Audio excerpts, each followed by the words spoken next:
Well, here we are again, and really thank you for being here tonight. Um, it's been rough this week. Adjust my glasses. Um, I think some of you read that on my birthday, it was like 3 in the morning, 3 a.m., right around in there. Something happened, and it was traumatic. Then last night, something else happened, and it was traumatic. And in fact, this is very reminiscent of what was going on during the 90s. I was a lot younger then, and at 72, it's a little bit rougher. It's not that it's anything bad. It's just that I remember last night feeling somewhat emasculated. I just had no control. Waking up and not being able to move, seeing the blue light and all that stuff. It hasn't happened for a while. And it left me feeling very odd all day. I'm just now sort of coming around to my senses. We'll talk about this later on. I want to get Mike on here, who we're very, very privileged to have. So let me bring him on now. Hello. Hey, Mike. Thanks for coming on the show tonight. Really appreciate it. Oh, my honor. It's my honor. Forgive my I'm gonna do being one in thing. a weird space. Oh, believe me, I understand. I understand more. Well, I know you do. You know. Yeah. That's why I feel very comfortable having you on tonight. So, and also speaking to the people who are watching the show tonight too, who a lot of these people in this community, which grew very quickly in a couple of months, they all have been having these experiences, and most of them choose to be private about it. They do talk to us, but they're not public. They won't go in front of our cameras, and I completely understand that. Yeah. So where do we start? Because this is sort of an open forum here for the two of us tonight. But I really want to hear your story and hear about your experiences. You sent me some really nice artwork that you did. I really love your style of art. It really tickles my fancy. The minute I saw that drawing of the Greys, I just thought, wow. And then the one of the mountain.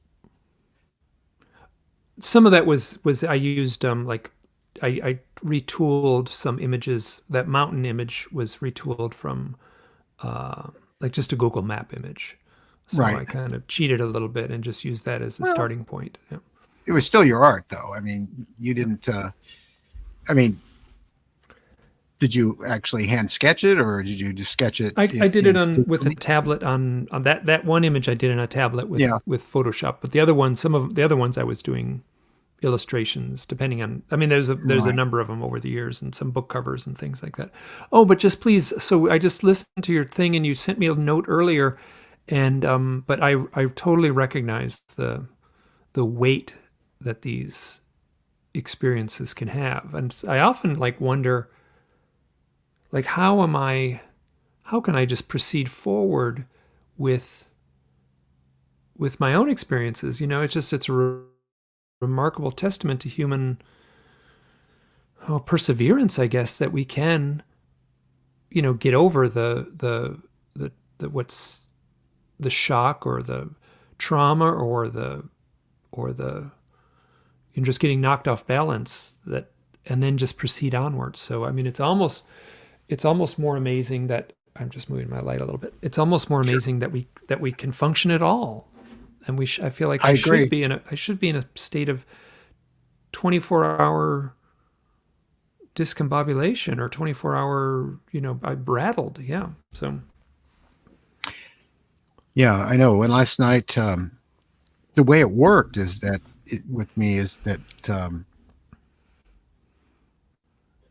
I was asleep. But you know how dreams can be, and all of a sudden I really wasn't asleep, and I saw a blue light coming in through the blinds, the shades, right where we're sleeping, because we're staying at the studio. Because I don't know if you heard, but our house was flooded, and so and when I saw it, the minute I saw it, I realized I couldn't move. and I haven't experienced the paralysis that much. It's not lately, especially. And it was awful. I mean, I hadn't remembered it being so bad, but it just like I can't move, and I felt smothered, and the light came in, and so I tried to call out to Mary to wake her up, and I was trying to get out of my mouth, but I could hardly speak. That it's happening again, and I went like that, and it scared her to death, and she woke me up. And I was surprised that I was it was left with me thinking that it was a dream, but I knew it wasn't. I mean, I absolutely knew it wasn't. And so and that probably was the tail end of what had happened, as opposed to the start of it. That somehow I was conscious enough and still not able to move after they had finished doing, and I don't have any real memory of what happened, not yet. And it just left me feeling really bad. And I went back to sleep, and then next thing I knew, I was in the back parking lot behind the building here. Our place is a 2-story studio, and there was this craft there, and the light had come in through the door, and Mary was there, but she doesn't remember anything about it. And it hit her in the forehead, and then I walked out towards it, and as I walked towards it, I was just telling myself to keep it together and not be afraid of it, to engage it. Don't run from it. Don't. So I was able to, when I got up, I went into 3D Blender and made up the craft the way I remember seeing it in animated, which I'll show in a little while. So. And that was just this morning. That was just this morning, yeah. Wow. And so all day I've been just fighting, trying to not be real exhausted, even though allegedly I slept all night, and not just be out of my sorts, just be able to focus. I find when I work, I can focus. The minute I stop working, it just comes right back at me again. And when this happened to me during the 90s, my late wife, she wasn't so kind about it. Because she didn't accept it. And so it was like, what's wrong with you? And she, get all mad at me and stuff, which didn't help. Not even. Mary's very, very understanding and very comforting. And if it wasn't for her, I don't think I could, and my dog, my silly dog, I don't think I could get through the day after events like that. And it happened twice this week. So. And you know what that feels like. I do, yeah. So let's talk about you, because I went off on a tangent about myself, and you're the guest tonight, and we're very interested to see. No. This is what I do. I mean, I talk to people all the time. I'm doing, part of my research is, I feel like I'm researching the emotions of these experiences more than the physicality of them, I guess.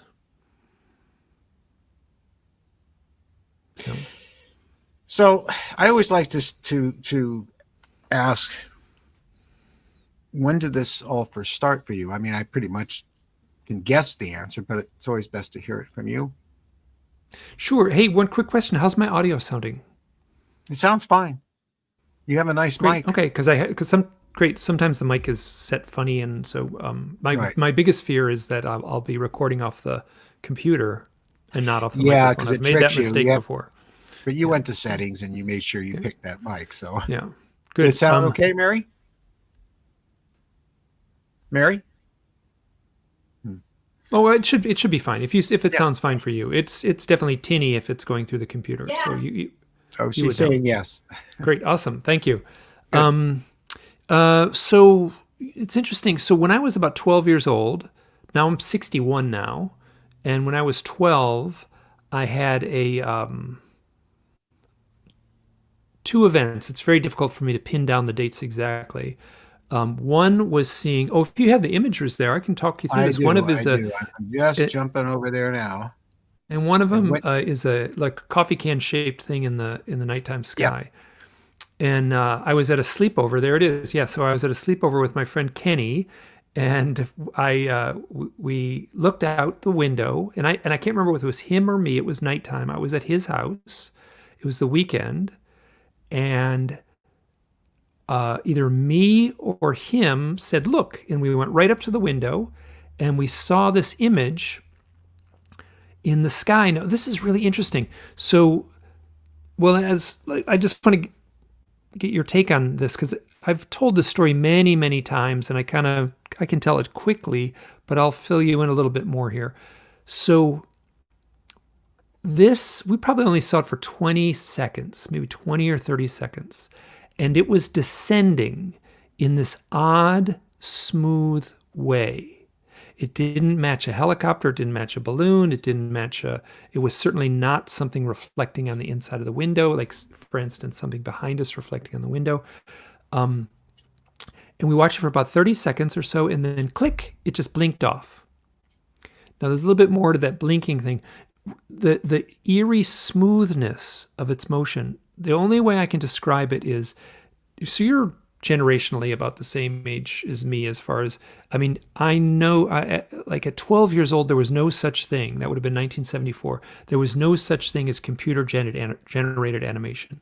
It was sometime in the mid 80s when I actually, well, maybe the early 80s, when I actually saw something that would qualify as computer generated animation. And that first generation had that eerie smoothness to it that didn't match like what would be cell animation from that part of cinema history. So that's the only way I can describe it. It was like it was jarring in the same way that the first time I saw computer generated animation was jarring. And I was an illustrator. I did a little bit of animation work in New York, mostly just for TV commercials. So I feel pretty well versed on that. But that smoothness was really jarring. So the thing blinks off. Then Kenny and I run downstairs, and we did something which I thought we said, let's not talk about this, let's draw it. And we knew we had paper and pencils downstairs on the kitchen table. And so we went downstairs. There's a drawing that I did. It's a pencil sketch. Yeah, that's from 1974. There's my handwriting from 1974. Wow. So Wow. so it was descending. You can see that I was, and it's a little more teardrop shaped. And my memory is that it was a little more coffee can shaped, but that's what I drew that night. So the other rendering is a little more, it's got a little beveled edge, but so it's a little tough for me to remember exactly. That's what I drew, but in my mind, it matches more the illustration. So my guess it's somewhere in the middle. You see those little numbered polka dots? Those were a set of blinking lights. They looked exactly like a set of, like an aircraft at night, in the nighttime sky. If a plane is flying, sometimes you don't see the plane, but you'll see a little blink, blink, blink as the plane moves. Now, when the little blinking light, I could see it in the sky. And when it would look like it was on a collision course for this object in the sky. And I knew in that moment, I said, when that blinking light meets the craft or the object, it's going to disappear. I knew that. I knew that with a certainty. It went blink, blink, blink, blink, and then one was descending and one was moving across the sky. And when they did touch, the craft blinked out. Now, I would never have. I used to tell this story. I used to say the lights turned off and we couldn't see it anymore. And I knew I was lying. It disappeared. It vanished. And then in the years after that, I read a lot of UFO reports, and it was very common that people would say the craft just boop, vanished, disappeared. And so then I amended my story more truthfully, because it seemed ridiculous to say it vanished. That didn't make any sense, but that was certainly my memory. And what I'll also add is that I feel like it was still there in the sky, but I was no longer able to see it. That's a sense. I can't prove that in any way, but that was certainly just the sense I had at the time. And so that would have been 12 years old. And then somewhere else along the time when I was 12 years old, this one's a little more telling in a way. I was walking home from a high school football game. I grew up in Michigan, in the suburbs of Detroit, and this is totally Leave It to Beaver terrain. This is the Midwest. It's a totally safe neighborhood, calm, autumn night. So I was walking home from the football game with another friend. His name is also Mike. I don't want to use his last name. And we got to a point in the neighborhood. And I lived close to the high school. For instance, I mean, if you could stand in my driveway and hear the football game at night. So it was a short walk. So as I was coming home, I was in the neighborhood, and I wanted to be home in time to see a television show. Oh, you'll remember the show. Kolchak the Night Stalker was on Friday nights. Oh, I loved it. You kidding Oh, me? I Yeah. did too. Oh my word! I was 12 years old. It was the perfect show. Yeah, with Darren McGavin and Simon Oakland as his boss. Yeah. Oh, I loved him. They were they were great. Yeah. Oh, it was a total. It was a. Yeah, it was a perfect. It was a big yellow block letters for the title cards and everything. Yeah. So, so coming home from, I wanted to see that television show. I told my parents I'm going to be home at 9:30 because I want to see Kolchak the Night Stalker at 10. And I get to a point in the neighborhood, and I feel like I could put an X on the sidewalk. I know exactly to the inch where we were when this happened, and it felt like the sky poof lit up orange. Poof, went right back. For just a second, like a full second, it was orange. And it was this rich orange, like the color, like when a self-illuminating, the coals in a campfire are dying down. They have that rich, warm orange. The whole sky turned that color, and then poof, it just went off. And both him and I did the little checklist, like, whoa, what just happened? Was that like an explosion? Was that lightning? It was totally silent and nothing matched. And it was the entire sky. That's my memory, the entire sky. So I got to my house first. He lived a little further deeper into the neighborhood. So he passed my house. I said goodnight, and I walked in the house, and both my parents were waiting for me, and they were angry. And they were like, "Where were you?" I'm like, "What do you mean, where was I? It's 9:30. I told you I'd be home at 9:30." And they pointed to the clock, and it was 11:30. This was long before the term missing time showed up in any meaningful way. And so I was just, my gut reaction was like, I felt like I did exactly the right thing. Like I didn't deserve, they shouldn't have been mad at me because I felt like I was home at the right time. Didn't make any sense. So the next Monday morning at school, I think it was lunchtime, I remember being in the cafeteria at my junior high school, and Mike was there, and there was a handful of other kids from the neighborhood there. And I said, something weird happened on Friday night when we came home from school. And Mike said, yeah, we saw a UFO with lights and everything. And I was like, I didn't see a UFO. I saw the sky turn orange. And I thought he was lying. Now, I mean, I've had enough. There's been decades. That's over 50 years ago, or that's 2024. It's 50 years ago that I have mulled this over a million times. So I feel like something more happened that night. Now, I got a hold of both Kenny and Mike, and neither of them remember anything unusual. Kenny asked his mother, as a grown-up, an adult, he asked his mother, do you remember that? I talked to Mike Clelland. We hadn't talked to each other in years. I moved out. He moved away. So I found him. And he said, I talked to my mom and asked her about it. He called me back later and said, my mom remembers us coming downstairs and drawing at the kitchen table, drawing what we thought was a UFO that we had seen out the window. So his mom remembered that. And then when I talked to Mike about the other event, the missing time event, he doesn't remember it happening, but he said, I do remember that you got in trouble for coming home late that night. And it was, in his mind, it didn't make sense either. So, and this is, again, 50 years later. I got in trouble a lot for coming home late, and my mom had a real bad thing about it, and I knew how mean she'd get, and how upset she'd get. She even locked me out of the house one time, but I still got back in. And, sometimes, well, when I got to be older and I was a teenager, I was getting home late. But prior to that, I was getting home late and being confused because I was so concerned about being home in time, and yet I was an hour late, and I didn't have any explanation for it. She got pretty upset. So, because you don't. I had no explanation for it at all. It didn't make any sense for me. I felt like I knew I left the high school at a certain time. It's a short walk. I knew I should have been home. Yeah. And I was as silly as it sounds, I was really bummed out that I missed the TV show, so. Yeah. Was that the first episode?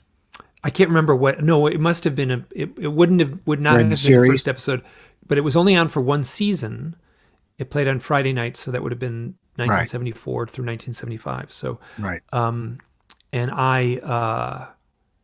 and so I must have known about it because I was well aware of the show and everything like that. So I would have seen some of the episodes already. Right. Yeah. Well, first there was the film, which was about the vampire Yarno Skorzeny. And I can't remember the fellow. The guy who did the screenplay. Praska. Richard Matheson wrote the screenplay for that. It was based on Right. Oh yeah, yeah, he sure did. Yeah, it was a great one. So, so how did things proceed after that? I mean, so you had some experiences, some unexplained things, and when you were growing up and through high school, and no, you know what? I got all. There was very minimal. But I remember I read Frank Edwards. There's a book he put out called Flying Saucer Serious Business, and I can't remember how I got a hold of it. Right, it was like one of those garage sale little paperback. So I had that paperback. I think that was the first big book I ever read, and I think the second big book would have been Jaws. So I remember reading that in elementary school, and what it did is it was just I had it was just one report after another report of like the farmer seeing something landing in his field. And I was like, how can I discount these things? Because I had my own experience. So I just felt like I was open to trusting these stories. And then when I was 30, which is half my life ago, I was living in Maine, in a rural part of Maine. And I woke up in the middle of the night, and I sent an image of this too. And I saw 5 beings out my bedroom window, and they were backlit by a bright light. And so this is the image. That's actually pretty accurate. So here's the problem. These beings were walking, and my memory, it was really difficult for me to draw them walking because it looked like they were like doing a can, or they looked like they were doing a dance. So I had to draw them I kind of fought, so I had to draw them standing still there. And then the light in the background was small. It would have been about the size of a washing machine or something. And I did actually have a little dinosaur on the windowsill, so that's accurate. That's very important. Yeah. So So I sat up in bed, looked out the window, saw these beings. They were walking towards the house. I'm the only one home. There was nobody else there. It was like there was no one else they were coming for. And I was absolutely eerily calm. And it felt like I had a voice in my head that said, "Oh yes, they're here. Now is the time to put your head on the pillow and shut down." And that's exactly what I did. Well, and in the physical form that's in those drawings,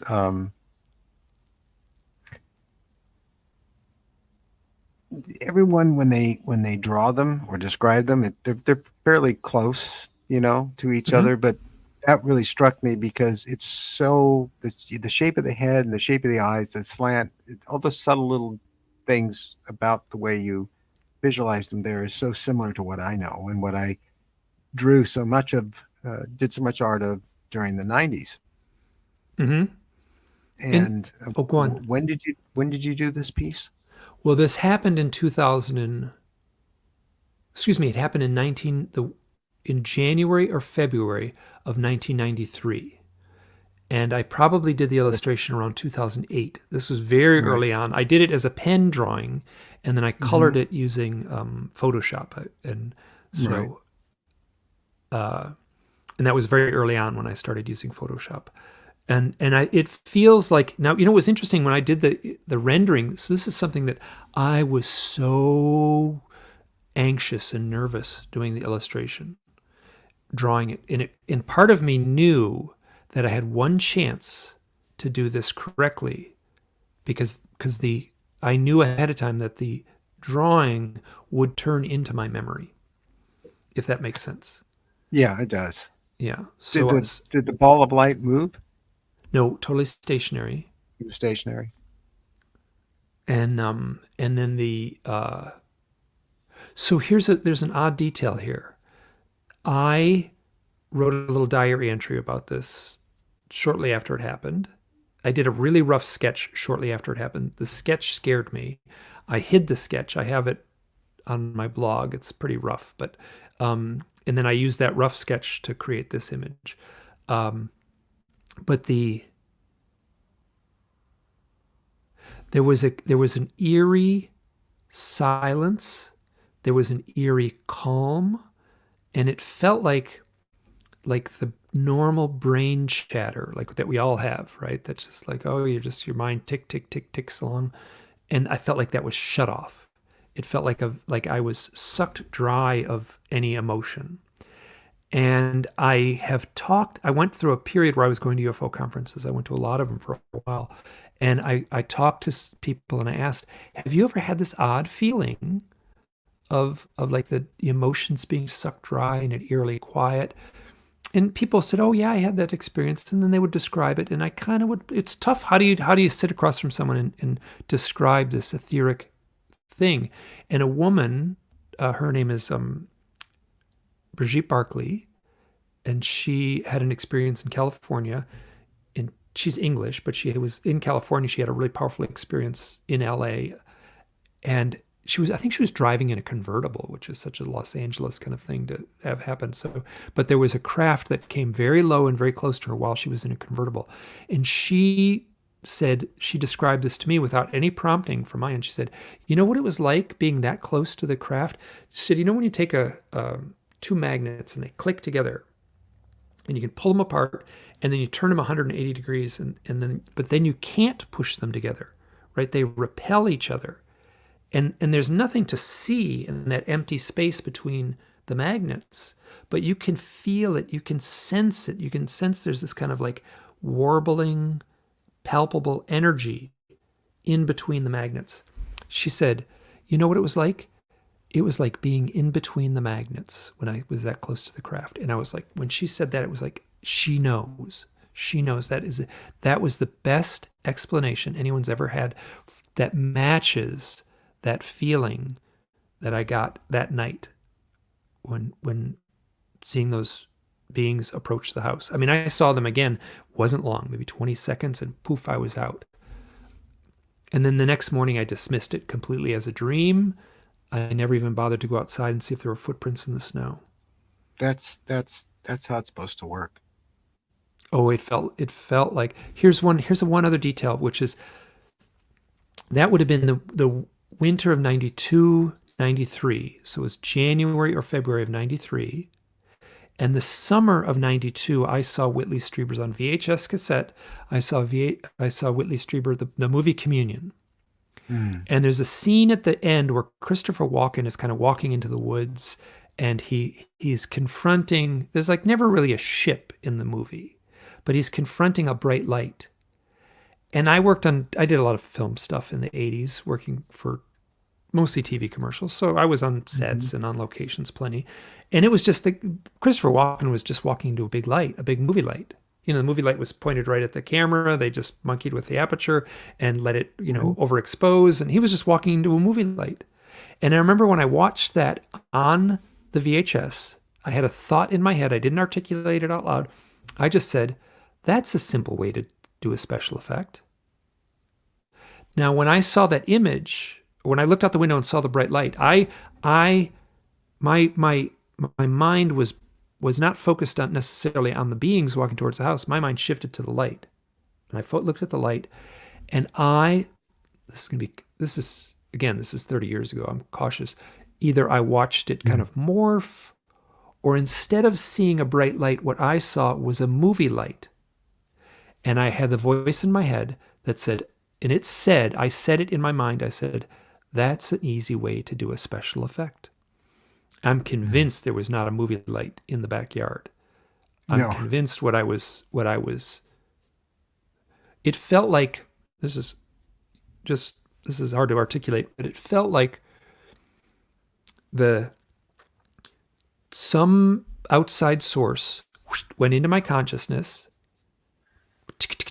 rattled through my brain with the ease of a Google search, or like searching your computer, and it picked on the correct image that would match me and my sensibilities, and it just presented it right back at me in a 1/1,000,000th of a second as this took place. So it felt like I was seeing a movie light, and it felt like that was like a screen memory there. So I wouldn't be seeing something as unsettling as, let's say, a craft, but instead I was seeing a movie light, and it took just an instant. Yeah, I'm familiar with that. It's happened to me more than once, and I've discussed this before on the show, but it's short. I'll make it a very short story. But I got up at 3 in the morning. I was parched, thirsty, disoriented. Went into the kitchen to get some water from the refrigerator. We kept cold water in the refrigerator back then. That was in the 90s. And I was confronted by a butcher block. I'm sitting in front of like right up against practically the refrigerator. And I thought, and normally it was way down the other end of the kitchen. And I thought, why did Jilly put that there? It makes no sense. And I'm looking at it, and it started to move, and it moved its legs. And that's when I no longer saw a butcher block anymore. I saw a small little guy with black eyes, and it looked at me like it just swallowed a canary, and I can almost swear it held up its finger and went, and then poof, it was gone right through the wall. Yeah. It's absurd. Yeah. Like, it's absurd that there would be a movie light in my backyard, and there would be absurd that a movie light would even invade my dream. That's absurd. Yeah. But, I saw the butcher block because that made the most sense to my mind. Or did they do that somehow? I will never know. I don't know either. And then why let me see them as they really are, and not just stay a butcher block and really scare the hell out of me, seeing something like that come alive. So very high strangeness with all this, and you know that well, Mike. Yeah. So, do you know Terry Lovelace? Oh, yeah. So he's been on the show, and we've talked a great deal. He's going to come out here. Yeah. He's going to fly out and go on camera and great, on our show. So and talk about it. So I haven't talked to him in a while, but we talked quite a bit for a while. And so here's a story I told him, and this is a way that this is. So when I saw those beings walking towards the house, it felt like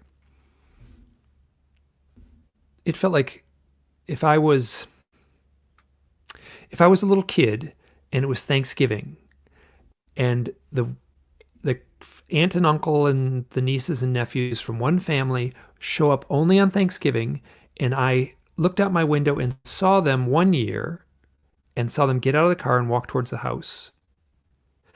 And then the next Thanksgiving, let's say I look out the window, same scenario, I saw them and they get out of the car and walk towards the house.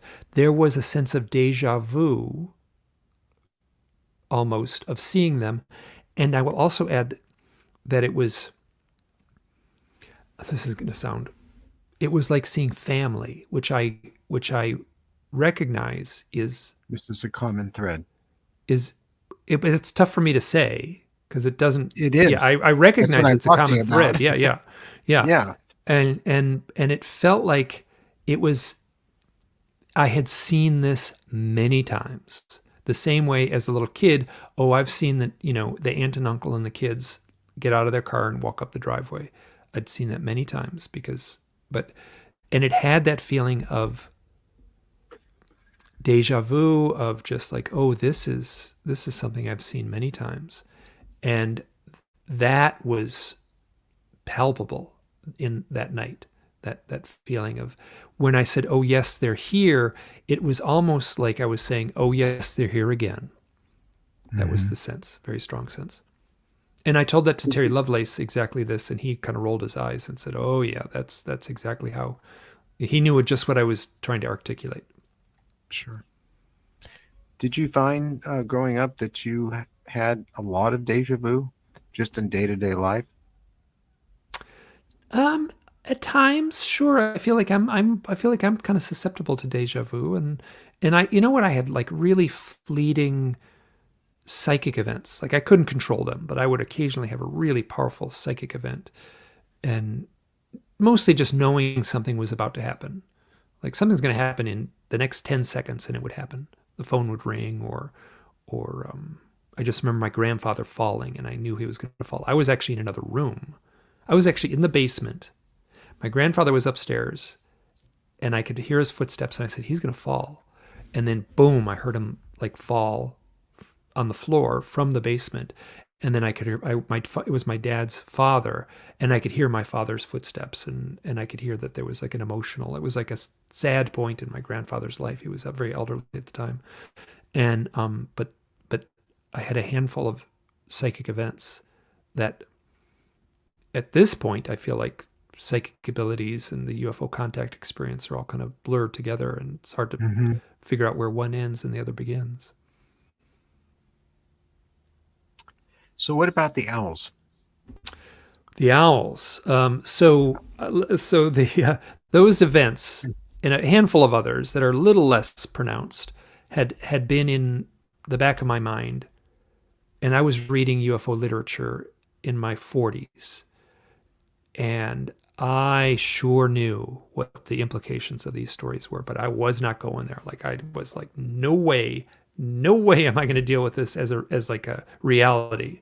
It was a curious story. I could tell all these stories I just told you around the kitchen table or around the campfire, or, but wow, I was not going to take the next step and say like I had any kind of involvement. I was just like, what a curious thing. So I knew I was going to need to be looking. There would be a day when I would need to look into this, but I was pushing it off. I was pushing it away. Like, no way, I'm not going to look into it. So I went camping with a woman that I had met. I was living in a town right near Yellowstone National Park, right near Grand Teton National Park. And it was a real total outdoor culture. I was teaching outdoors. I was teaching camping and stuff like that. I was totally in my element being outdoors.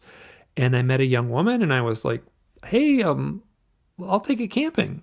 She's still a good friend of mine. Her name is Kristen.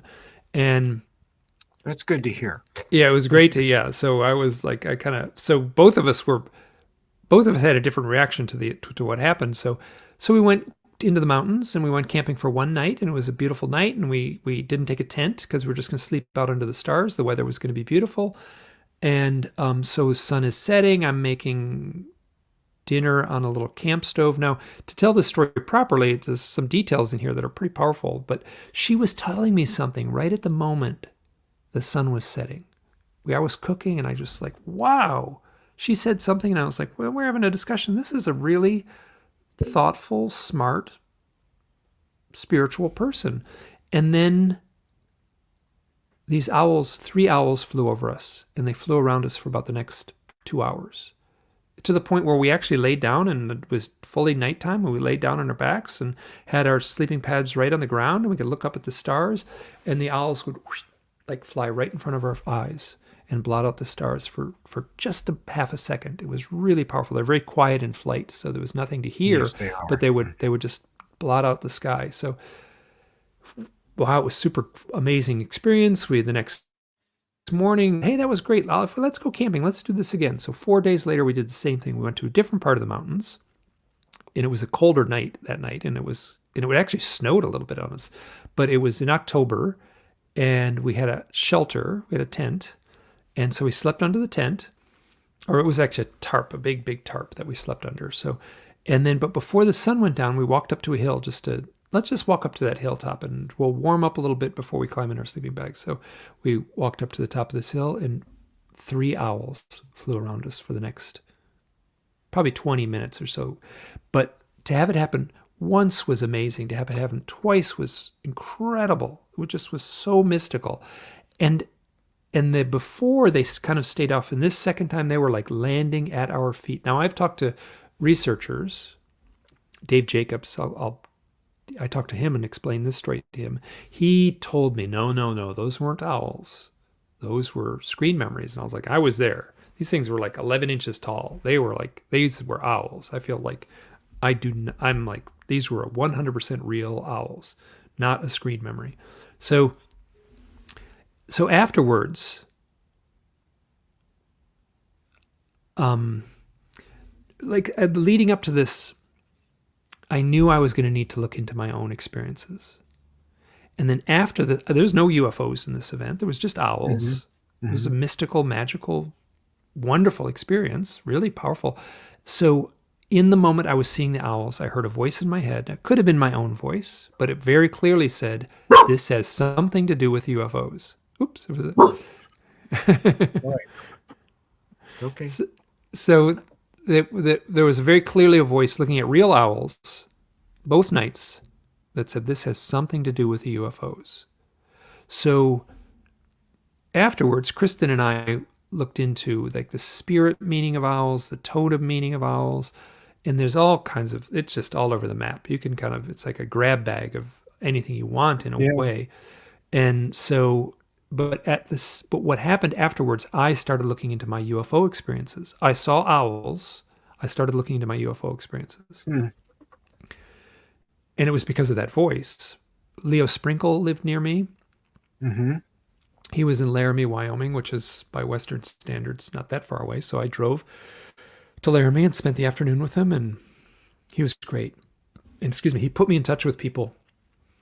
He said, you should talk to this person. So I talked to him. And I would ask these people, have you ever had any odd experiences with owls? Initially, right from the get-go, everyone had powerful experiences with owls. And then, but at this point, what I'm finding is there's a high percentage of the people who have a UFO contact or UFO abduction experiences, and they will tell owl stories, and they're often very weird. So I've been collecting and archiving these stories. And what I did is I started a blog. I told the story that I just told now, that was on the second blog post of the story of, and my blog was initially just going to be about synchronicities, which I've had a lot of. So I told this nice story about the owls, but I couldn't remember what Kristen was talking about. The event with Kristen happened in 2006. The event when I started the blog was in 2009, so it was 3 years later. So I called her up. She had moved away. Called her up and said, Kristen, what were we talking about the first night when I saw we saw that first set of owls? I remember you were talking about something. And she said, I was talking about what my deepest definition of what God meant to me. And that one detail took this already powerful event and turned it into something much more mystical. Now, I'm not at all churchy in that aspect, but I do recognize the sort of mythic power of having a conversation about God at the moment these owls show up, and then that leading to me looking into my UFO experiences. So that was it. So as far as, like, I can point to the experience with the owls where I started looking into my UFO experiences, and what happened was, so my life just came unhinged for the next few years. And it was less the UFO stuff, and it was more like this onslaught of powerful synchronicities, just mind-blowing, one after another. Strong. They just felt like they were getting stronger, and in those years, I had a handful of other experiences that are pretty hard to deny, as far as their implication. I was seeing a lot of owls too. Wow! All of a sudden, whoosh, like I started seeing real owls out my window, owls hooting at night, owls when I was riding my bike. I just was seeing them everywhere. And then people would contact me with funny owl stories. It was madness. It felt like someone turned a knob on a dial and just basically said, let's invade Mike's waking life, his real life experience with real owls. And I started writing about them in the blog, and I started posting stories about them. And very quickly, 2009 was 15 years ago, and very quickly, anyone anywhere in the world, if they Googled UFO and owl, they were going to find me. And at the top of my blog, it said, I want to hear your stories. And so I just started getting hit with story after story. Initially, it was about 3 or 4 stories a week. Now it's about 3 or 4 stories a day I'm getting, and that has been going on for almost 15 years. It ebbs and flows, but you do the math. Mm-hmm. I mean, the number of accounts I've received is nothing compared to what Whitley received after the publication of Communion. But I'm not looking at the big giant spectrum of UFO contact. I'm looking at UFOs and owls, this thin little sliver, Mm-hmm. and it has been a bottomless pit. And I'll have to say it's been really rewarding, because within those stories is a kind of mythic folklore. I almost want to say dream language. Like That the sounds story, right. yeah, it just follows the logic of dream language, and it's been amazing. So those owls accounts turned into 3 books, and you stack those books up one on top of each other. It's about 1,000 pages of UFOs and owls. And so people say, "Hey, can you write another book about UFO?" Yeah, that's the second one. That's the stories from It's the the Nosters. second. The first Yeah, one's this one. that Yes. was the first one. So the first one is where I made the argument that UFOs and owls were somehow connected. And then the second one was basically stories that I couldn't fit into the first book. And Right. and so that book reads like 19 chapters. It reads like 19 short stories, each with a fairly complex set of events. And you must understand this too, where someone tries to tell you their experience or their life experience, and it's not like it's not a tidy story with a beginning, middle, and end. It feels like it's outside the bounds of normal storytelling, where all these disparate events are piled up one on top of each other. So that was a tough book to write, because the stories, some of the stories were so complex, and I had to write them in a way that was, that someone could read it. And then there was a third book, and that one's got a brown cover, and that was it's called Hidden Experience. And that was, so I was blogging. Oh, that's a novel, but Here. yeah. So Hidden Experience. That one Sorry. is was my blog. I was writing in real time on my blog. Remember, I said so. 2006, my life came unhinged. 2009, I started the blog. I was writing about my experiences real time. So instead of picking up a book and reading something like, 10 years ago this thing happened, my blog was, this happened last night. I'm trying to make sense of it right now. Yeah. And so that book is sort of a memoir, but it's done using the blog posts that were written in real time. And it tells a very clear story. It has a narrative. It has a beginning, middle, and end. And I'll tell you what, this book, people who have not had the contact experience try to read that book, and they don't get it. They're like, I read the book. That didn't make much sense to me. But people who have had the contact experience get back to me after reading this book, and they say, thank you for writing this book. This is the story I would have written. I can't tell my wife. I can't tell my husband. I can't tell my boss. But you articulated what I'm feeling. It's something, isn't it? I mean, every day, Mary and I, they will either tell their stories to us in comments. Of course, they're not using their real names in most cases, but they also send us to our email address for the show, Breaking the Silence. They send us their stories, and they're quite detailed, very much like the communion letters. And then, of course, Mary started a podcast because she has a very lovely voice, and she reads the stories. And if they don't want their real name used, she doesn't use it. But and I think it helps a lot for people to hear that are afraid to come forward, if not necessarily come forward public on camera to public, just to come forward into the community and share their experience and their stories with other people who have had the same experience, because it's very healing, I think, and very helpful. Yeah. And so I would imagine that your books have been very much the same thing. And so you get letters from people saying, you get what's happening to me. I want to tell you, I want to share this with you. And it's a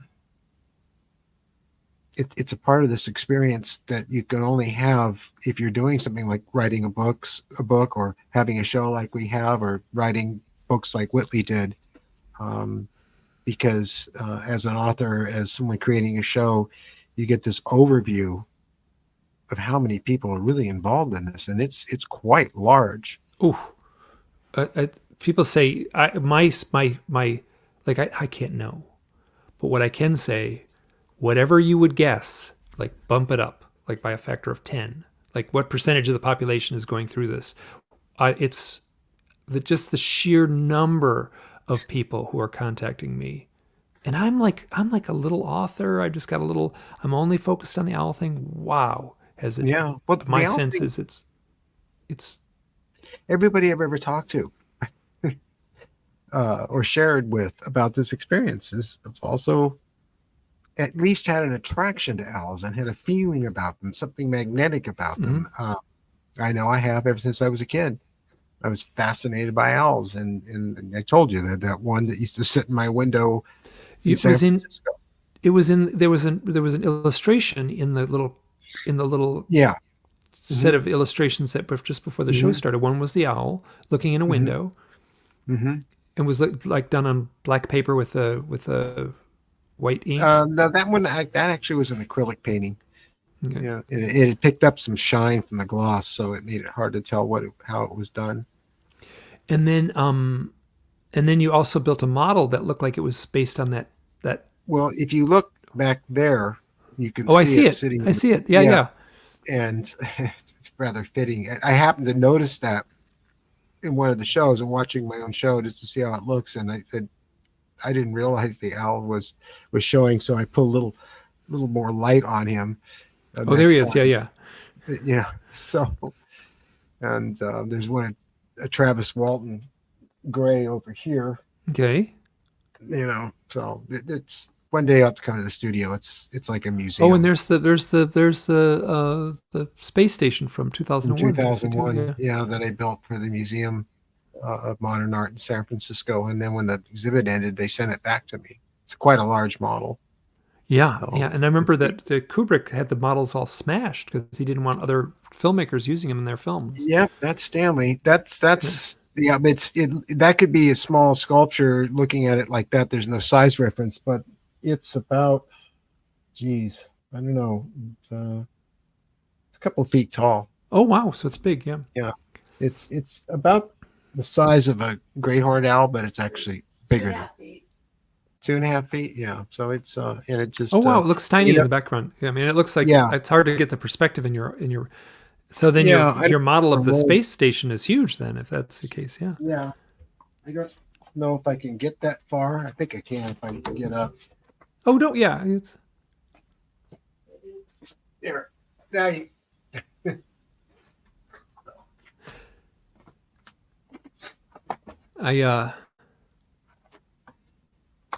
The number of owl stories I've received is just absolutely astounding. So it's tough to sort of summarize some of them because some of the stories are very long and complex, and the stories I can tell are. So this is a total typical story.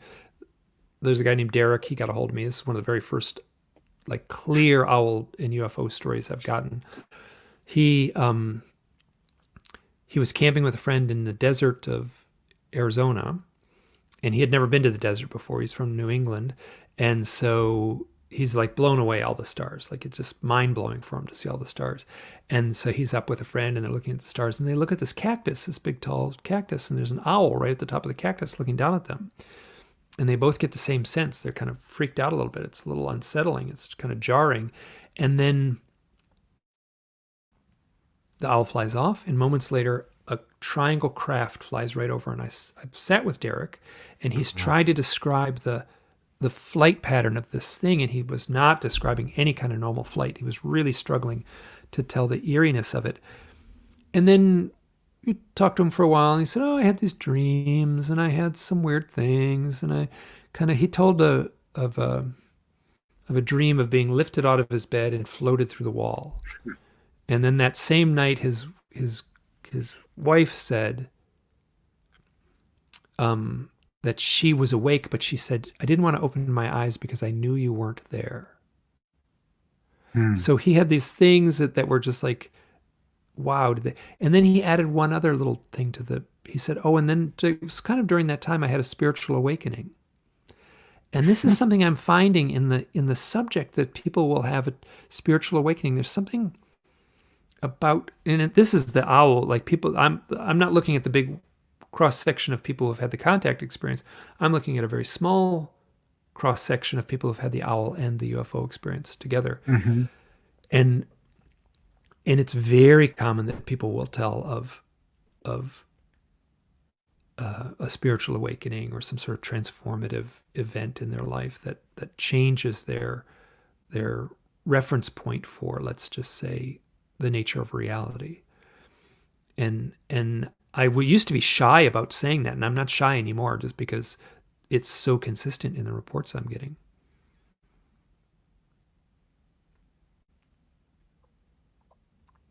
I haven't had. The last time I had anything with owls was I heard them hooting, and I went over to the park, and there were 3 of them up in the trees. This is near the center, um, and I just enjoy their presence. I love seeing them fly over. But I've always thought that they are connected to this experience for some reason. I even found out that my spirit animal is an owl. Oh, it's this, yeah. Yeah, I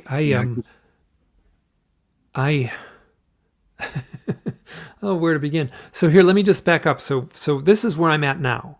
Okay, so it's not just, so I'm getting a lot of owl stories, and there's 5 things, these kind of modalities where owls will show up. One of them is certainly UFO contact. People who have UFO contact will report owls. And then the other one is meditation. I have a lot of stories of people meditating and opening their eyes, and there'll be an owl there. I have stories of owls and psychedelics, most particularly mushrooms. People will take mushrooms and have owls, either totally trippy visionary experiences where they'll be like some transcendent, 15-foot tall owl that'll speak to them, and it's totally a psychedelic experience. And then other times it's like, people will sit in a circle tripping on their mushrooms, sort of in a ritual setting, and an owl flew in and stood in the center of their circle. So then owls and shamanic initiation. Very common, and it's well understood. I've talked to shamans. I've reached out to shamans. Shamans have come to me, and it's well understood during the initiation process that owls will show up in the lives of the initiate. And then owls and death, which is right there in the folklore. That's right there in. Yep, that's right. So, I mean, in Shakespeare and in just in the movie Bride of Frankenstein, the movie begins where, it's the old mill has burned down and the monster climbs out of the mud, and there's an owl like looking at him as the monster climbs out of the mud. And then the monster kills a woman. And so it's right there, owls and death, right there, side by side. But the lore of the owls and death is kind of dark. But that's not what I'm finding in my reports. I'm finding just the opposite. This is a book I actually could do, is Owls and Death, where the stories are actually quite heartening, where it'll often be a child after the death, or a child could be a grown adult, but their parent will die, and then they will have owl experiences. I have a story of someone leaving the hospital after his father died of a heart attack, and he'd spent at the hospital, when he finally left the hospital, the doors opened, and he steps out, and there on the grass, right next to the little cement sidewalk, there on the grass, is a little owl looking up at the sky. And he stopped and he talked to the owl as if it was his father. Basically said, "Dad, I love you. You were a wonderful father. It was an honor to be your son. Thank you so much." That is so consistent that people will talk to an owl as if it is their parent. I have a story. There's no UFO in this story, but it has the vibe of the other stories. There was a civic leader in a town, a city. I'm not going to name the town, And a reporter contacted me and said, we had a wake, a memorial for someone who did some civic work in our town. And we did it in the town square. In this, this happened. I can't write it in the newspaper, but I'm going to tell you. And there was a big crowd. Everyone was there. It was a festive experience. An owl landed on a lamppost, a snowy owl, excuse me, a barn owl, a white owl, landed on a lamppost. And then people lined up. They lined up. And they stood in line, and then they would walk to the lamppost, and they would look up at the owl, and they would say, Bob, so great. You were I loved being your friend. It was an honor to know you. Really, I'm going to always cherish my memories. And this guy would step out of the way. The next person would walk up and talk to this owl. No one had to tell them to do this. They just did it organically. They all talked to this owl as if it was their dead friend. So this is common. And I suspect that it has happened all throughout human history, that an owl has shown up after a parent, after a loved one, after a close friend has died, and that people will talk to the owl as if it is their dead relative. And it is happening present day. And I'm certain it has happened all throughout history. Have you researched the indigenous people? To a degree, it's a little messy because essentially every tribe has a different folklore. Even tribes side by side, like the Navajo. And I think I've got this right. I should be careful, but I'm pretty sure in the Navajo language, the name owl is also the same word that they use for sinister. So in the like, for instance, in the Pueblo Indians, the desert dwelling Indians throughout the desert Southwest and into Mexico, wow, the owl is a dark, ominous, forbidding totem. Like it is like, don't you mess with the owls. Like people, like it's a bad totem. But in other places, in the Northeast, for instance, up in the like Algonquin and along the Atlantic coast, the owl is still considered a heavy totem.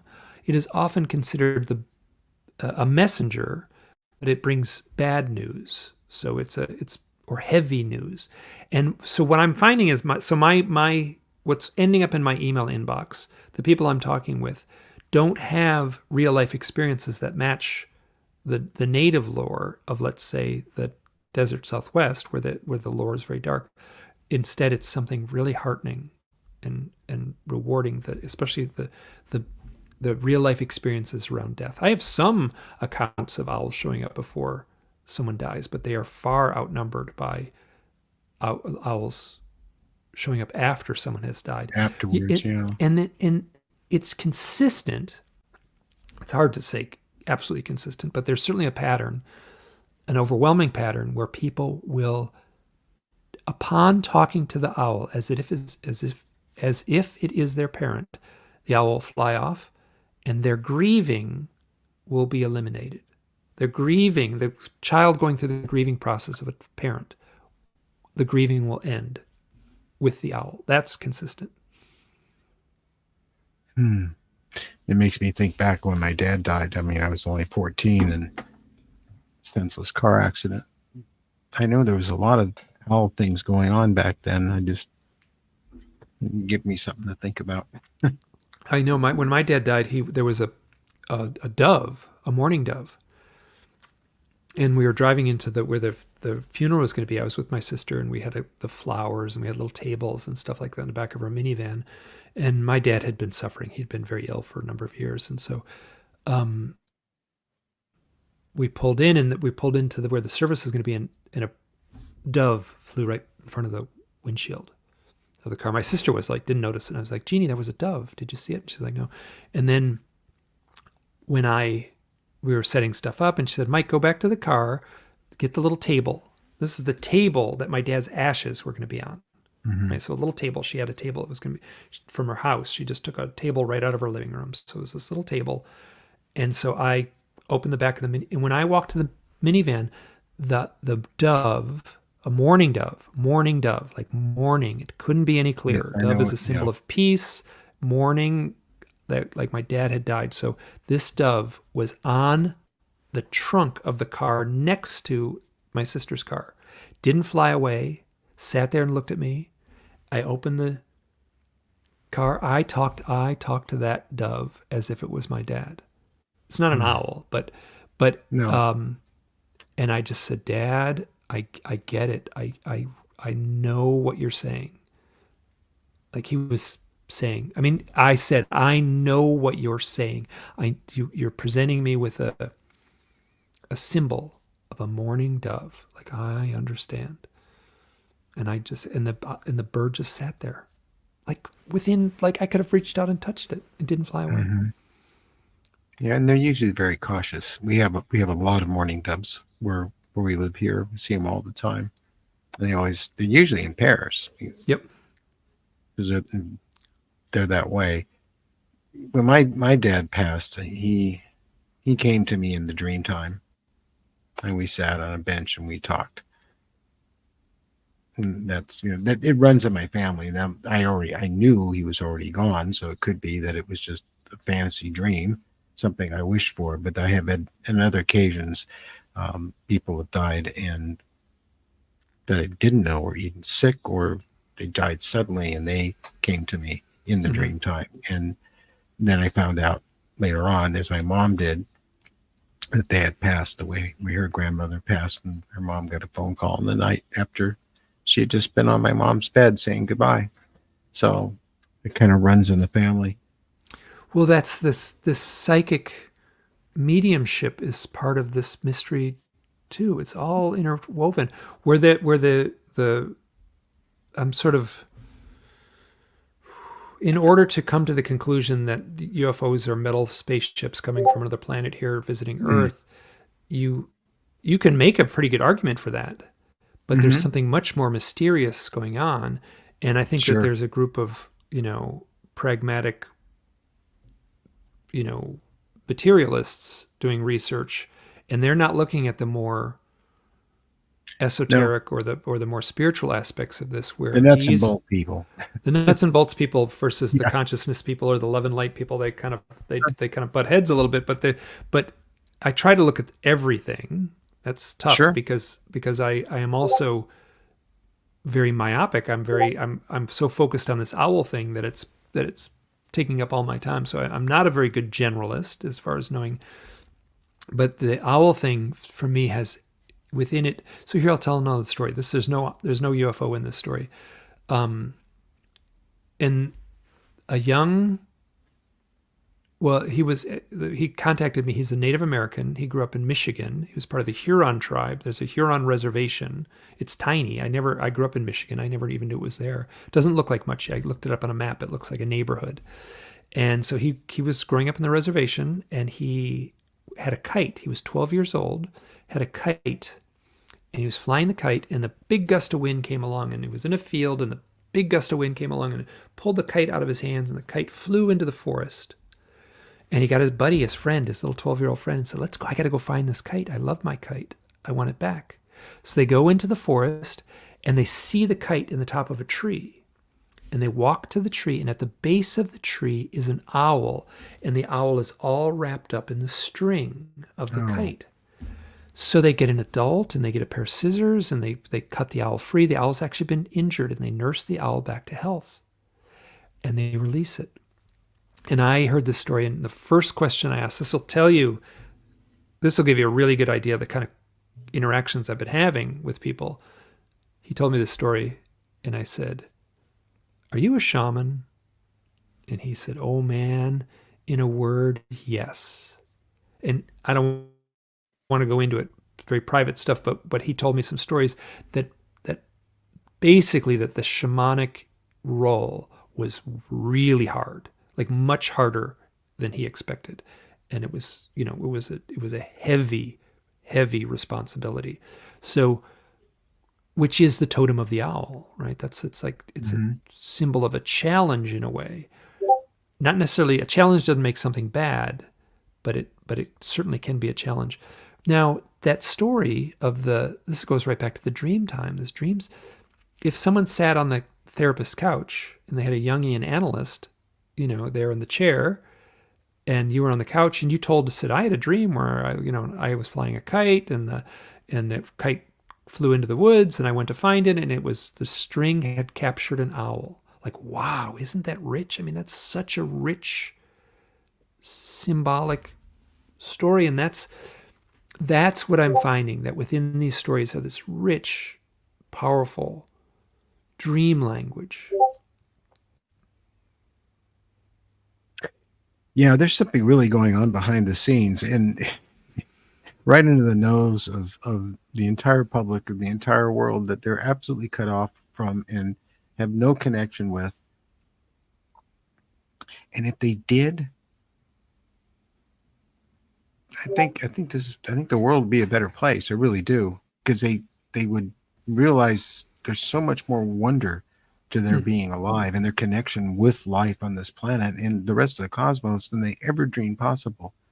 But somehow they've been robbed of it, steered away from it. I mean, you spoke of the person going up to the mountains and seeing the stars really for the first time. I've been right there with that. Being an amateur astronomer, I'd take people on astronomy trips out to the desert to real black places, and I got asked questions like, "What's that cloud up there?" I said, "That's the heart of our galaxy. It's in Sagittarius, and you're seeing that's the Milky Way, center, and we're on the arm that cloud you see that is actually the arm that we're on from our galaxy."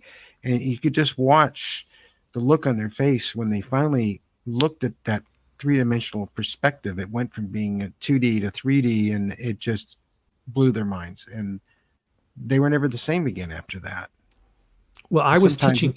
Yeah, go ahead. Oh, I was teaching camping in the Rockies, and well, I worked a lot in Alaska. We saw one star in Alaska.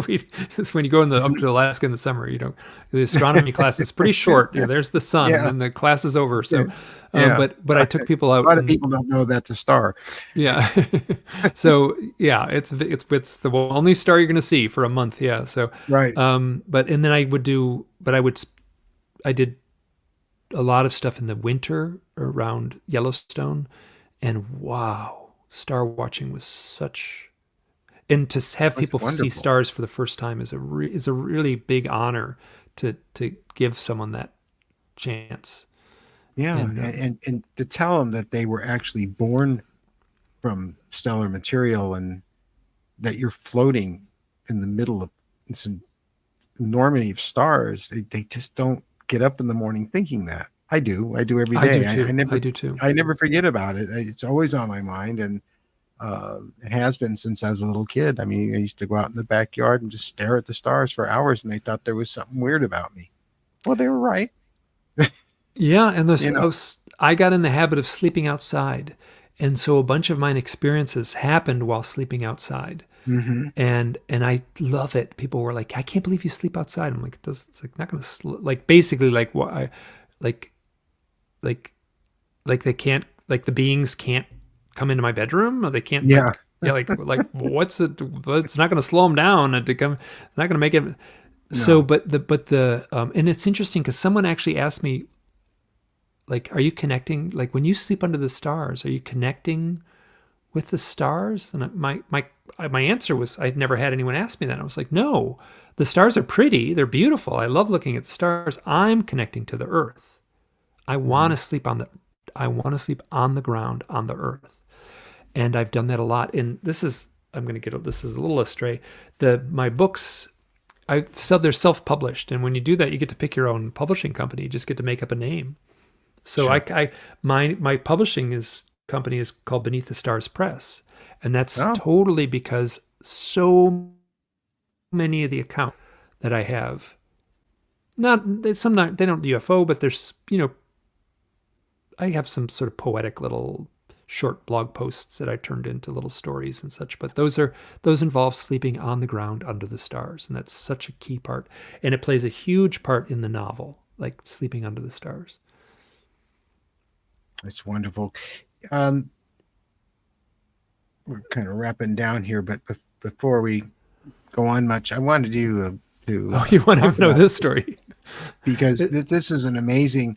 Now this is that's an actual photograph of the real site, real mountain, and there is the object, which I see that you can actually see a shadow of this dark object with this ring of lights around it. So that suggests a large, pretty large Oh, I craft, was which so doesn't I surprise was me. this is funny. What's the it's March 8th. 2 days from now will be March 10th. It'll be the Hmm. 11th anniversary of Sleeping Out Under the Stars. This story is, to tell this story properly, wow, it is, every thread is connected to every other thread in the tapestry. It's mind-blowing how many things are tied into this. But so this story, I was coming home from a UFO conference. The conference was the event in right outside of Phoenix, the IUFOC. This would have been 2013. I was driving home.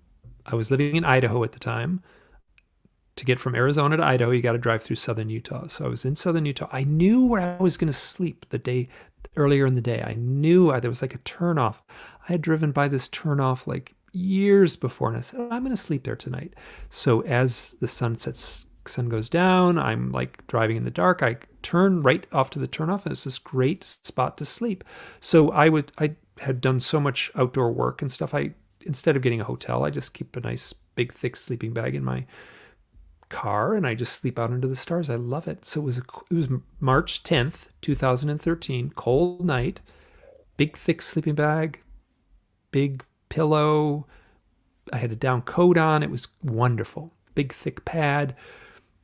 And I'm sleeping right next to my car, just on this turnout. This, like a little dirt road. I was far enough away from the very empty highway, very desolate part of southern Utah.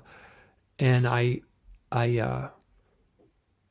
woke up after going to sleep, and I looked up at top of this hill, and I said to myself, that image is what I saw. And I did that the next day. I created that March 11th. I created that image. So that was the next day. So I looked up at this thing and I said, wow, that looks just like a landed flying saucer. And I had just been to a UFO conference. I'd had all these synchronistic experiences. I've been talking to all kinds of people who claim they're psychic. And I was like kind of in that mode. And I was like, hey man, if this is a UFO, I would know it. I would feel something. I would have some intuitive knowing. So I kind of opened up myself to like, okay, what's going on? I felt nothing. I felt nothing at all. So I rolled over and went back to sleep. I woke up a little while later, not sure how long it was, and there was a coyote howling near my head. It was so loud. It was so loud that it doesn't make sense that I couldn't see it. I remember sitting up and I tried to like, where is this thing?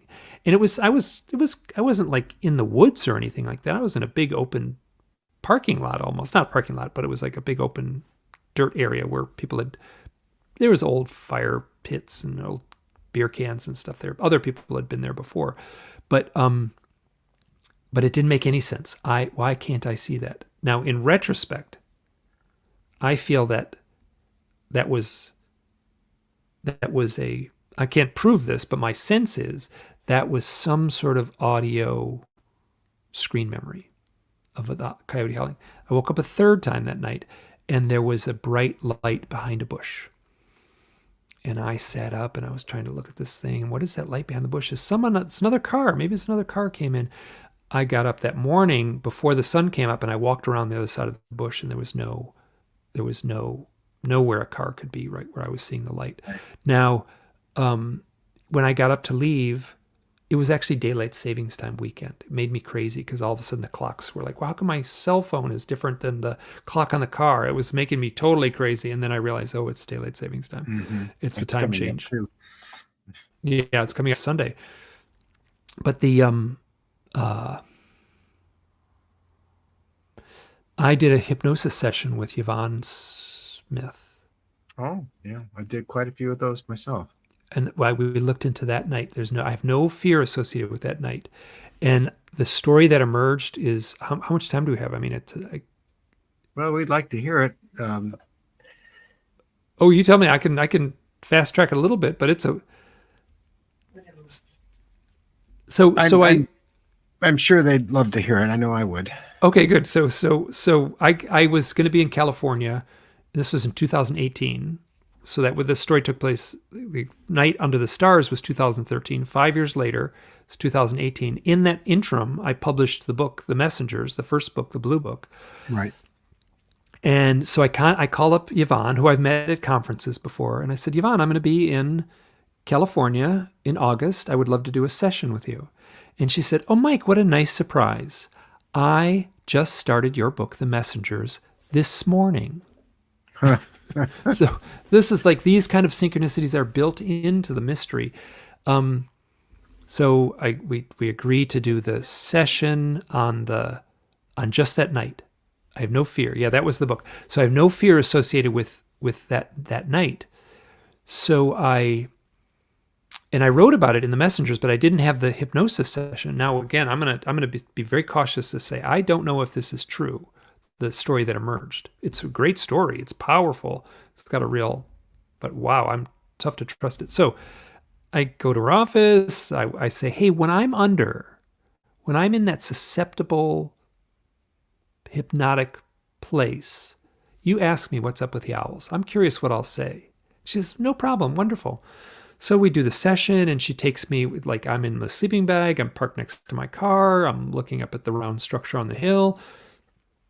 And I've been back to that spot many times. There's no round structure on the hill up there. There's nothing on that hill. There's nothing on Google Maps. There's like nothing there. So you can see there's nothing there. And that picture was taken at my feet were essentially where I was sleeping, and I saw it clear as can be. So right now, so Yvonne says, you know, what happens? And I'm like, well, I'm kind of in my sleeping bag, and it's kind of cold, and it's pretty, and I can see the stars. And then all of a sudden, the light is behind the bush that I talked about, that light behind the bush. And then it's actually really unsettling to listen to me in the hypnosis session, because you can hear it in my voice. I'm kind of freaked out, and I go, it's them. It's them. It's them. I know it's them. And the implication is that they're behind the bush, that bright light. And then the next thing I say is like, oh, I'm looking down at this big object. I'm looking down. I'm floating above this big black round thing. It's nighttime. I'm looking. It's got a ring of lights around the outside. I'm looking down at this big disc-shaped thing. I'm above it, looking down, and I think I'm still in the sleeping bag.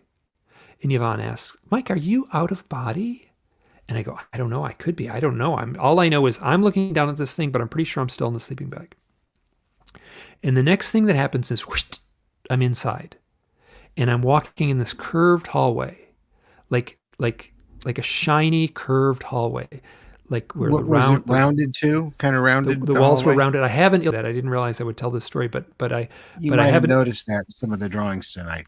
You know, yeah. So do you remember the movie Robert Wise's movie, The Andromeda Strain, and it took place in that underground base? Mm-hmm. No, I used an image from that and just took the color out. I made it a black and white image and made it all kind of grayish, and that's what it felt like, those curved hallways. So I'm in this curved hallway, and my very first thought was, I'm not tall. I'm not tall. Now I'm 6 foot tall. Instantly, I'm like, right away, I'm not tall. And I say that to Yvonne. I'm like, something's up. I'm not tall. And she says, Mike, look around. What do you see? And I look to my right and I look to my left, and there's these gray beings with the bald heads and the big black eyes. One is on the right and one is on the left, and I'm the same height as them. And I said that to Yvonne. She says, look down at yourself. So I look down. I've got these long, skinny fingers, and I'm super skinny. I've got this tight-fitting, shiny spacesuit on. And I tell Yvonne, I'm like, I think I'm a gray alien. And now let me back up a little bit. Like, I have this memory. I said it. I have the hypnosis transcript. I've transcribed it. I don't trust it. I don't believe it. But let me just go on with the story, because it's sort of beyond my ability. It's beyond my ability to believe. I'm not surprised by this. So she basically she doesn't. Yvonne doesn't. This doesn't. She's heard this before, and so she says, "What happens next? A pro. What happens next?" And I'm like, all of a sudden I'm in a conference room, and I am looking at it's like a really ugly conference room with like beige carpeting. It'd be like a cheap conference room in a crummy hotel kind of thing. And it's just like folding tables and ugly beige wallpaper and fluorescent lights. And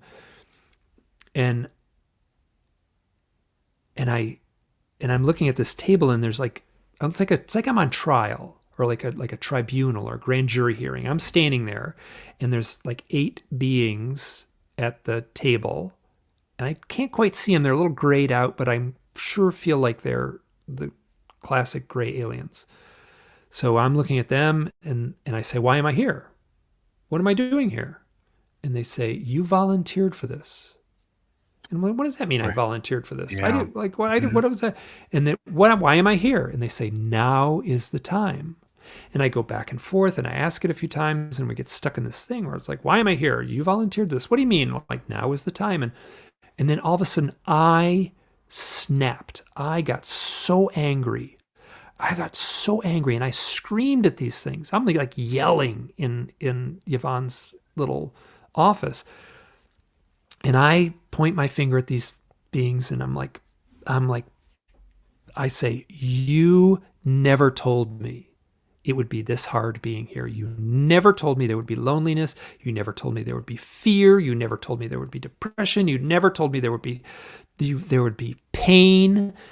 Yes. You never told me it would be this hard being here." Now, the implication is, which I felt just so clearly, was that I had lived my life in a previous incarnation as one of them.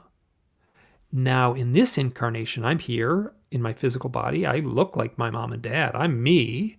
Like, I don't doubt that I'm like me. And then, but some part of me incarnated, some part of them incarnated with me. That's my sense. And again, I don't really trust it, but that's how it played out in the hypnosis session. And I'm like, and Yvonne is like, Mike, calm down. Why are you so emotional? What's this all about? And it goes back and forth a little bit. And she's like, "Mike, what do they want?" And I scream, "They want me to play some role." And then I'm like, I went from just like, veins in my forehead pumping, like just as tense and freaked out and angry as I've ever been, to as calm as I've ever been. In the transcript, you can hear me go, it sounds like I deflate. You can hear it. And I was as calm as I've ever been. It felt like my heart stopped. It felt like I was a Zen master on her couch, and I had achieved like the nirvana. So I went from totally freaked out to absolute magical calm. And there's about 45 seconds, there's nothing on the tape. And then Yvonne's voice says, "Mike, what happens next?" And I go, "I think I'm back in the sleeping bag." She asked me some questions, and we don't really get anywhere. Like, what did they want? Like, I don't know what they wanted. Like, what did it feel like? I don't know what it felt like. And like, I don't know what to think. And then, now I had prepped her earlier on, like, asked me about the owls. Mm-hmm. So she says, "And Mike, what is your connection to owls?" And without skipping a beat, I say, "The owls aren't important." Now, like, leading up to this, it had been full-time, close to a decade, full-time, owls all day, owls every day, answering owl emails, writing owl books. Like, the owls were the most important thing. So that's not what I said. I said, "The owls aren't important." And this next bit just rolls off. Like, this is just seared into me. I said, "I am an artist, and I understand how people take in a story and how they need a symbol. The owls aren't important. The owls are a symbol on a door. The owl is the correct symbol for the door. But the owl isn't important. The door is important. We are on this side of this door in a tight, claustrophobic little hallway. And on the other side of the door is an infinite vastness." And then then that ended. And I came out of the hypnosis, and I kind of said, "Yvonne, was I channeling?" And she said, "How would I know?" Which is a good answer. So I'm confronted with this wild story. Like, I know there is no ugly conference room on board a flying saucer, right, with beige carpeting and fluorescent lights. I mean, I was presented with some sort of theatrical presentation. Oh, sure. It's done all the time. Yeah. So some theater was got pushed into my mind, and that's what I'm responding to, is that theater. And so I like that's a good story. I would go crazy if I tried to say it was true. Like if I said, "Oh, it might be true," but I know enough about myself that I would go crazy if I tried to treat it as real. So I treat it as a wonderful story, a powerful story, and I try to Leave it there. Well, I try to take the lessons from that powerful story. Mm-hmm. So, and then what happened is before then, I was like clinging to the owl and UFO thing. And then since then, I've been able to back off in a healthy way and see the owl especially in those other modalities connected to death and connected to meditation. I mean, death, shamanic initiation, meditation, psychedelics, and UFO contact. All of those things are kind of mystical realms. And so there's this, that tells me something. So yeah, there's a long story. And I will also say that event on March 10th, 2013, there was a handful of other things that came together in a line on a map. And wow, I had a psychic vision at the time of a line in a map and 3 separate UFO events lined up on this map with an eerie exactness. I think, yeah, there we go. So the green one on the far western point on the left was the event on March 10th, 2013. And the other 2 events sure play out like UFO contact. And they lined up because I could zoom in on the map and I could get that thing. Like when those 3 events, which I knew through like a psychic moment on the day after, this would have been on March 11th, 2013, I had this vision of this map and everything fell into place. And I was like, no way, this didn't happen by accident. This is real. And up until that point, I was pretty boneheaded, I guess. I'm not sure, I had a pretty thick skull and I was not letting any of this stuff in. I was denying it, and I just couldn't deny it after that event. Oh, so to make things stranger, okay, the event that Yvonne and I looked into, that night in the desert, took place on March 10th, 2013. I had the psychic vision right there. I had the psychic vision of this line on the map. I had this vision the day after. That would have been March 11th. March 12th, less than 48 hours after sleeping under the round structure on the hill, I started writing the book, The Messengers, a book that has come to define my life. I started writing it less than 48 hours after that experience. Now, Yvonne, in the session where we were looking into that night, said, "Mike, why are you so emotional?" And I screamed, "They want me to play some role." And then I wrote this book. In the book, I say, this book feels like it was written by an outside source, or was the motivation to write it, or was from an outside source. I say it, and then it all falls into place. I didn't realize that until 5 years after the event, and then 3 years after the book was written, that I started writing it shortly after that confirmation event, like a day and a half. I want to ask you, because this has been coming up a lot ever since I mentioned it on the air, and that was that. In fact, it's in the latest show I did, which was actually about me. That when I was very little, I just knew this was all wrong, that I wasn't supposed to be here. It was a mistake, and I didn't want to have anything to do with it, and I didn't feel that I could really relate to the other kids around me. I didn't feel like I was one of them.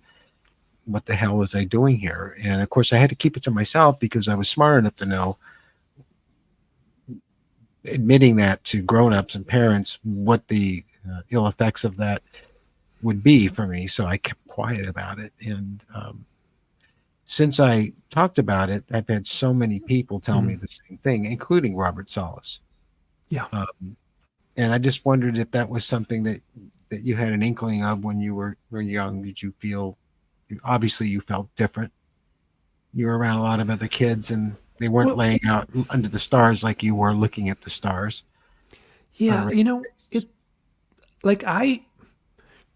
So I never, that longing to go back home. I've read that and I've talked to people that have had that. I never quite had that. What I did have was I was a creative type. Mm-hmm. And then I also went through a very harsh period of clinical depression when I was around 30. It actually lined up almost exactly with the event of the 5 beings in the yard. Wow. Like eerily. I've actually speculated about that, whether like I've talked about so much. There's nothing I'm saying here that I haven't said publicly elsewhere. That event with the 5 beings in the yard, that was at a point when I was suicidal. And so, like, I can speculate, that doesn't make it true, but I can speculate that event, seeing the 5 beings, and then I can speculate that they were there to help me. I have psychics, and I've gone through a lot of stuff where I've gone through psychic readings, and where psychics have told me that those beings came to help me at a dark chapter of my life. I don't know quite what to believe, but the timing is... Yeah. So I feel like I'm great lately. I feel I've been depression free for over a decade, which is wonderful. And, but I certainly know what it feels like to be, depression in its nature is just basically being isolated from the very simple things that bring joy for being alive, like hunger and like appreciating a sunset and things like that. So, and I feel this is another, I feel like if I hadn't had the depression first and talked about it, like I was basically talking to people about like a subject that was socially awkward. Like nobody wants to hear that around the dinner table conversation.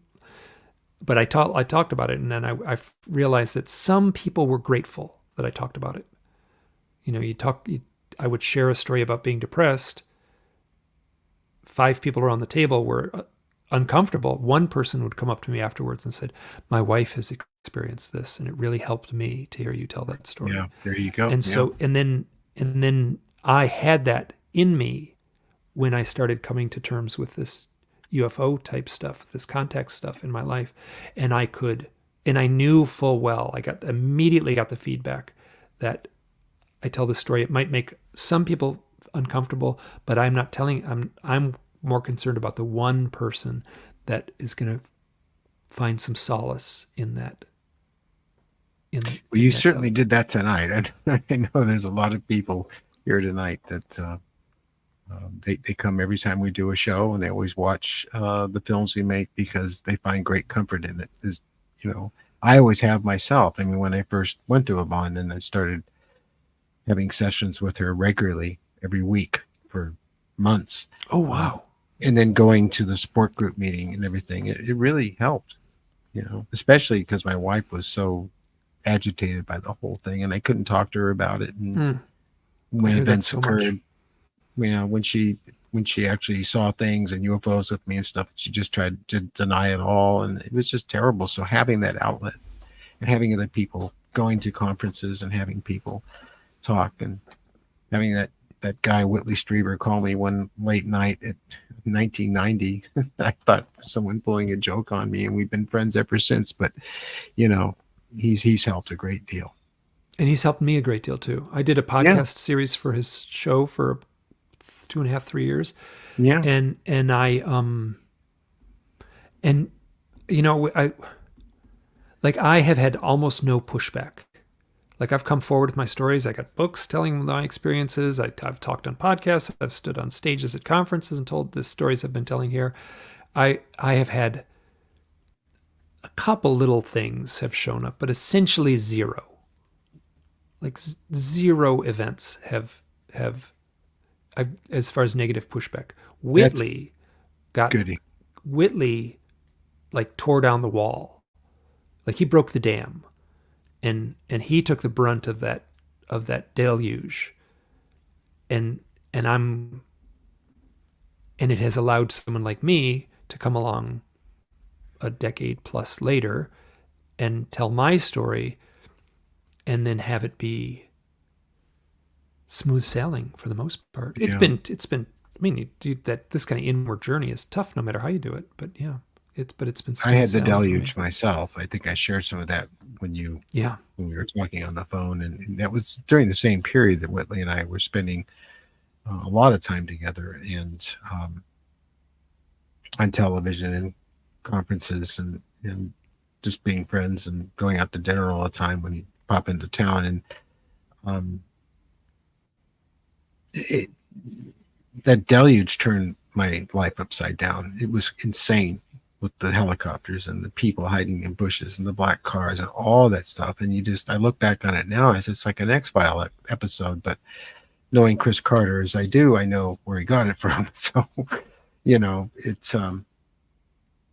it was hard. I mean, my life wasn't threatened. Well, it kind of was. It was hinted at by them.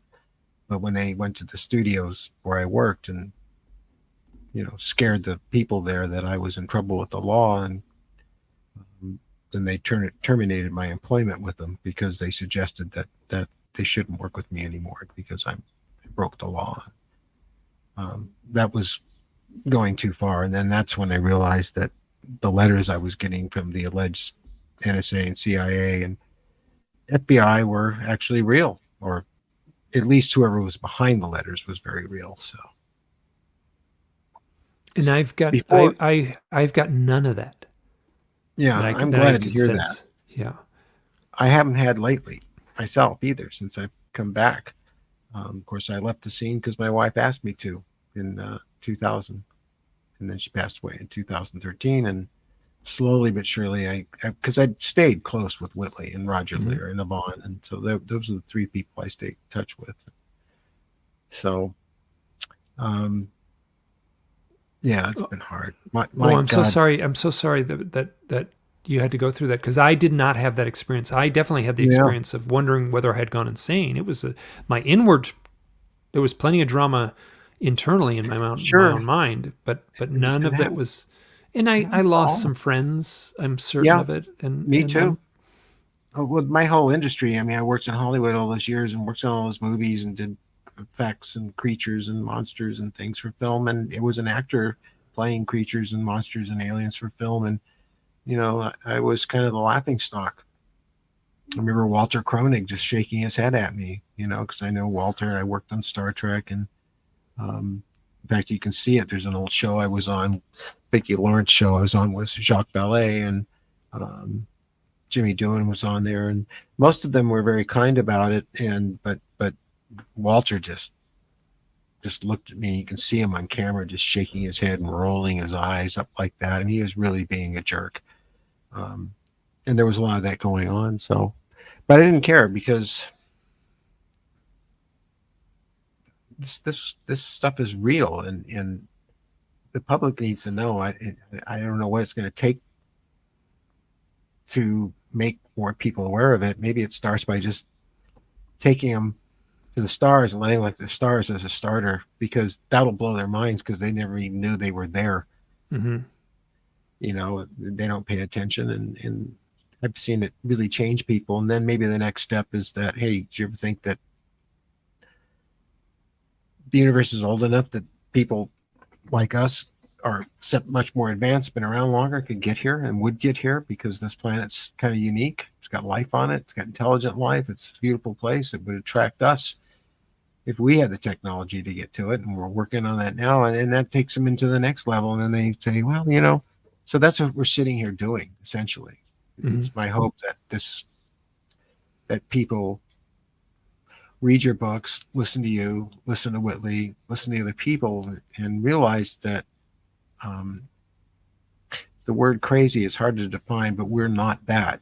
We're simply having an experience with something very important and that needs to be known about. So before we go tonight, I wanted to show you, see if I can find it, because I replicated, okay, we're going to remove that. Here we go, video file. This is very close to what, I mean, like you, I got up in the morning, I had my tea, I went over to the computer, I made the model in Blender. I set up the animation in Unreal Engine. I laid in some terrain, made a parking lot, put some cars in it and trees and stuff, and I made this animation. This is this morning. Yeah, this was this morning. And the experience was last night. What I recall, this is the object. It wasn't very big. I'd never seen anything shaped like this before. It had like this double section to it, holes in it, and these little cutouts, and it was shining a light right at us. And it's just wonderful having these tools and knowing how to use them after working in film for as many years as I have. Let's see, how do I get rid of this now? Okay, remove. It was easy for me to go in there and do that, and I can do that. You know, I did a sketch first in my sketchbook, and just enough so I would remember clearly. I was afraid I'd forget, and then go and make the model in 3D space and do that. The other thing that happened on my birthday, it was that evening. Well, actually, it wasn't. It was the morning, 3 a.m., March 5th, my birthday. I woke up around 3, and the covers were completely off me, and they were very neatly kind of folded up at my feet, like someone had just pulled them down very neatly. I could not have done that. I would not have done that. And laying flat on my back, and I just sort of sat up and I looked at the covers, and I just knew. You have that feeling. It's just that feeling you have, and I just knew something had happened. That morning, this is a couple. This is so twice. Both of these are this week, yeah. And so that was the one where I felt paralyzed and everything. That was then I saw that crap.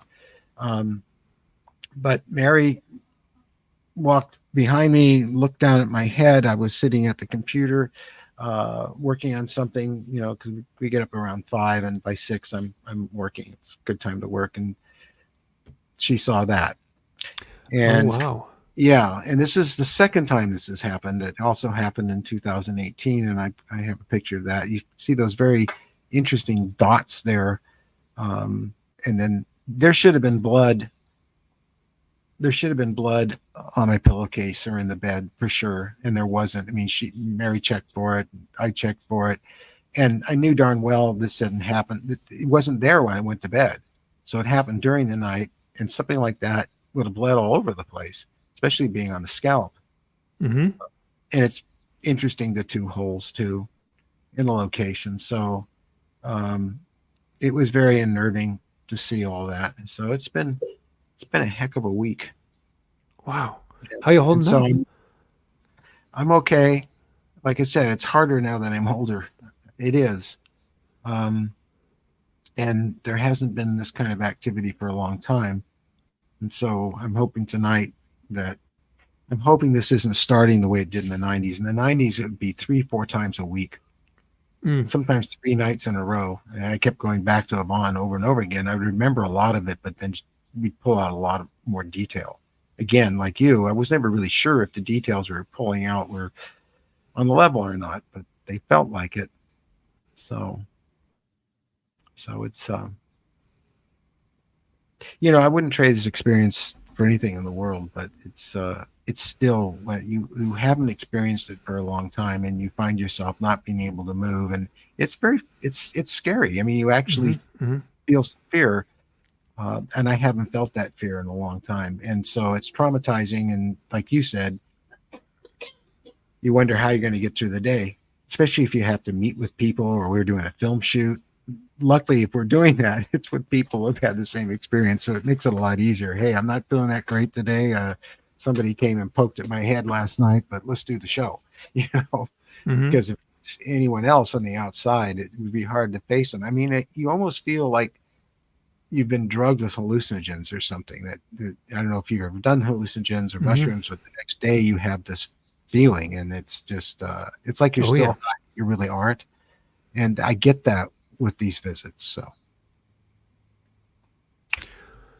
yeah, I feel like, I don't know whether, like, I never had that issues. I remember but I do remember in the 80s and 90s, there were times when it felt like I would wake up, and I would wake up 1 hour early, like I would misread the clock, and I would be so agitated, like, and it was like I would misread the clock. I would get up and get out of bed, and I would start to do my chores or whatever, and go, and I would be so agitated, and that was the pattern was that I was getting up an hour early, and unknowingly I was supposed to get up at 7. I would get up at 6, and then and I was living in New York City at the time, and sort of just going to the coffee shop, and the coffee shop wasn't open yet, and it was just, wow, did I have an irrational emotional response to that? And I probably could, maybe, I'm thinking in my head, it probably happened 5 times over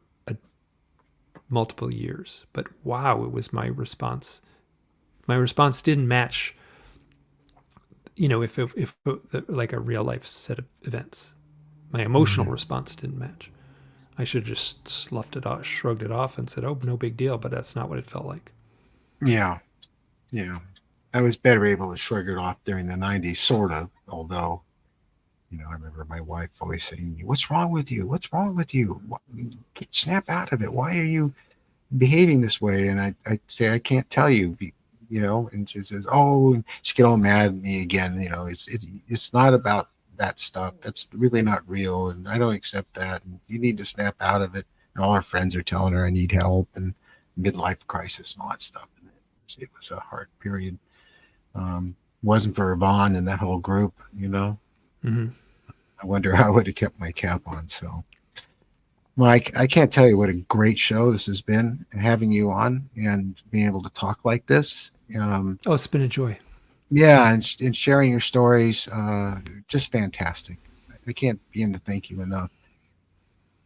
Or everyone else who showed up tonight, and thank you for all the support that you've shown tonight. You know who you are, and we really appreciate that, and the super stickers and other things that you have contributed. Wow, thank you. Adam Good, thank you. Alchemist, thank you so much. Boy, we'll have to have you back again, because this business just goes on. It keeps unfolding. It keeps unfolding. Yeah, it sure does. And now I have to read your books because I'm fascinated. So I'm just gonna do one little thing here. This book just came out. Well, it actually came out last year, but the fiction book has been getting really amazing reviews. It's selling pretty well for a first-time fiction author. Wow, that's great. But the reviews have been like blowing my mind, where I tried to do something pretty bold. I've collected, I don't know, many thousands of OWL accounts. And within those accounts is kind of a mood and a flavor. There's kind of like this palpable mystique in each of the accounts. And so I tried to write a book that encapsulated that eerie mood. And I was really unsure when I published it. Like I didn't know, I didn't know what I had written, essentially. But the people who have read it have been so supportive, and they tapped right into it. They got it. If you read the reviews on Amazon, people got it. So that makes me feel great. That's terrific. Well, on that note, we're going to end this show. And again, thanks, Mike, so much for doing this show. And it's my hope that we'll get to meet in person someday, have you out here. Oh, yes, please. Yeah. That would be great. It would be great. And thank all of you for being here tonight. And thanks for all your love and support. And we'll be in Discord for a little bit. because it got quite late, and I'm pretty worn out from everything that happened today. So, or should I say last night? Mike, good night. Good night. Thank you so much. This is a joy. It really has been, and it helped me a lot. Thank you. I'm happy. That makes me feel great. So, thank you. All right. Good night. Good night now.